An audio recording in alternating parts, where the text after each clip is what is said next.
Gametogenesis merupakan proses pembentukan gamet atau sel kelamin. Gametogenesis dibagi menjadi dua, yaitu spermatogenesis dan oogenesis. Spermatogenesis merupakan proses pembentukan gamet jantan atau sperma, sedangkan oogenesis adalah proses pembentukan gamet betina atau betina. Nah, bagaimana mekanisme kedua gametogenesis tersebut? Yuk, mari kita simak bersama. Spermatogenesis adalah proses pembentukan sel sperma atau spermatozoa yang berlangsung di dalam tubulus seminiferus testis. Proses ini dimulai sejak masa pubertas dan berlangsung terus-menerus selama kehidupan produktif pria. Tujuannya adalah untuk menghasilkan sel sperma haploid yang memiliki 23 kromosom sehingga dapat membuahi ovum saat fertilisasi. Proses spermatogenesis diawali oleh spermatogonium, yaitu sel induk sperma yang bersifat diploid atau 2N sama dengan 46 kromosom dan terletak di bagian terluar tubulus seminiferus. Spermatogonium mengalami pembelahan mitosis. Sebagian sel hasil pembelahan tetap menjadi spermatogonium untuk menjaga ketersediaan sel induk, sedangkan pembagian lainnya berkembang menjadi spermatosit primer. Spermatosit primer kemudian mengalami pertumbuhan dan replikasi DNA sebelum memasuki meiosis 1. Pada tahap ini terjadi pasangan kromosom homolog dan proses pindah silang atau crossing over yang menghasilkan variasi genetik. Nah, pada proses ini dimulai dari spermatogonium, yaitu sel induk sperma yang bersifat diploid atau 2N dengan 46 kromosom. Spermatogonium mengalami pembelahan mitosis sehingga menghasilkan sel-sel baru. Sebagian sel tetap menjadi spermatogonium untuk mempertahankan jumlah sel induk, sedangkan sebagian lainnya berkembang menjadi spermatosit primer. Spermatosit primer kemudian mengalami pertumbuhan dan replikasi DNA sebagai persiapan untuk pembelahan meiosis. Spermatosit primer memasuki meiosis 1, yaitu pembelahan yang memisahkan pasangan kromosom homolog sehingga terbentuk dua spermatosit sekunder yang bersifat haploid atau N dengan 23 kromosom. Pada tahap ini juga dapat terjadi pindah silang atau crossing over yang menghasilkan variasi genetik. Setelah meiosis 1 selesai, masing-masing spermatosit sekunder menjalani meiosis 2, yaitu pembelahan yang memisahkan kromatid saudara, dan hasil dari meiosis 2 adalah 4 spermatid haploid yang masing-masing mengandung 23 kromosom. Setelah terbentuk sempurna, spermatozoa dilepaskan dari sel Sertoli ke lumen tubulus seminiferus melalui proses yang disebut spermitation. Selanjutnya, sperma bergerak menuju epididymis untuk mengalami pematangan akhir dan disimpan hingga terjadi ejakulasi. Oogenesis merupakan proses pembentukan dan pematangan sel telur atau ovum yang berlangsung di dalam ovarium.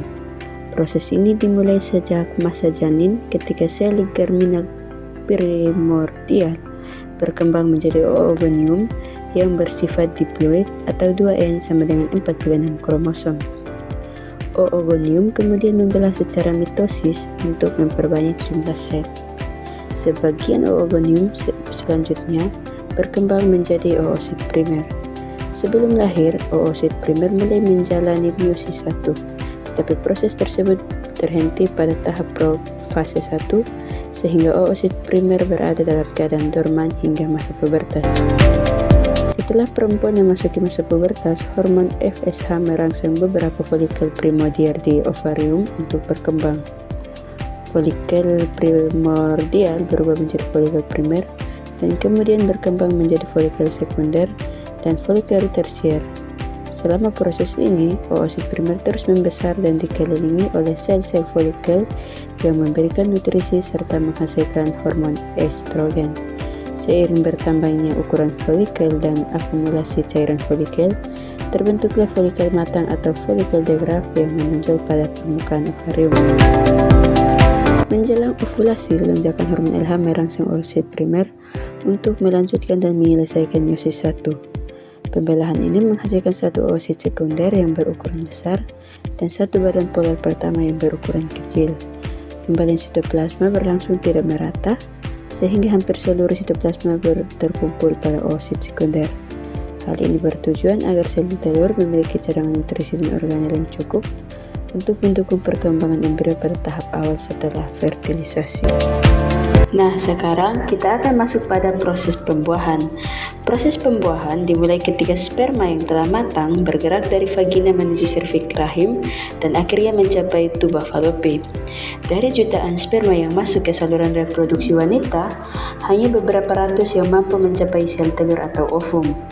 Saat bertemu ovum, sperma mengalami reaksi akrosom, yaitu pelepasan enzim dari bagian kepala sperma untuk menembus lapisan pelindung ovum.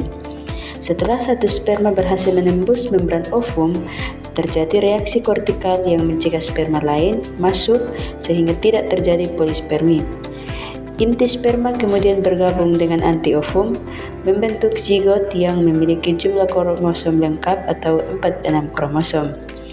Zigot selanjutnya mengalami pembelahan mitosis berulang sambil bergerak menuju rahim, membentuk morula dan kemudian blastokista. Setelah mencapai rahim, blastokista menempel pada dinding endometrium melalui proses implantasi dan mulai berkembang menjadi embrio. Nah, teman-teman bisa lihat pada video tersebut ya.